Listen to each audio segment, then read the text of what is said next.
Pravila za bolji život. Mudrost koja mijenja sve. 31. Nemoj se bojati promjena.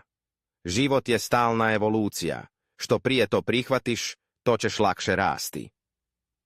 32. Loši dani su privremeni. I najtamnija noć prođe. Ne donosi velike odluke u trenucima slabosti. 33. Ono što misliš, to postaješ. Ako stalno misliš negativno, takav će ti biti i život. Preusmjeri misli na ono što želiš. 34. Male pobjede grade velike uspjehe. Ne fokusiraj se samo na krajnji cilj. Slavi svaki mali napredak. 35. Ne troši vrijeme na ljude koji te ne cijene. Ako se stalno moraš dokazivati nekome, možda nije prava osoba za tebe. 36. Uvijek budi učenik. Bez obzira koliko znaš, uvijek postoji nešto novo za naučiti. 37. Ne pokušavaj kontrolisati sve.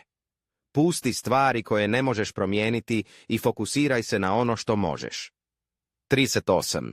Svaki dan se pomakni bar 1% naprijed. Ne moraš praviti ogromne korake, samo se svaki dan malo poboljšaj. 39. Ti nisi tvoja prošlost. Ne dozvoli da te greške iz prošlosti definišu. Ti odlučuješ šta ćeš biti danas. 40. Život je dar. Ne uzimaj ga zdravo za gotovo. Cijeni svaki trenutak, jer ništa nije zagarantovano. Želiš bolji, sretniji i ispunjeniji život? Ovaj serijal od 5 videa otkriva 50 moćnih pravila koja će ti pomoći da poboljšaš rad, ljubav, porodicu, prijateljstva i mentalnu snagu. Ako primijeniš samo nekoliko, vidjet ćeš nevjerovatne promjene. Koje pravilo ti se najviše sviđa? Piši u komentarima. Pretplatite se na kanal Vodič za bolji život odmah.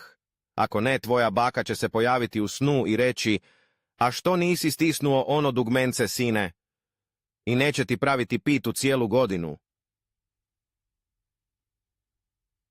Ili će vam se uvijek vezati pertla kad žurite, baterija na telefonu će se gasiti na 1%, a kese će pucati tačno pred kućnim vratima.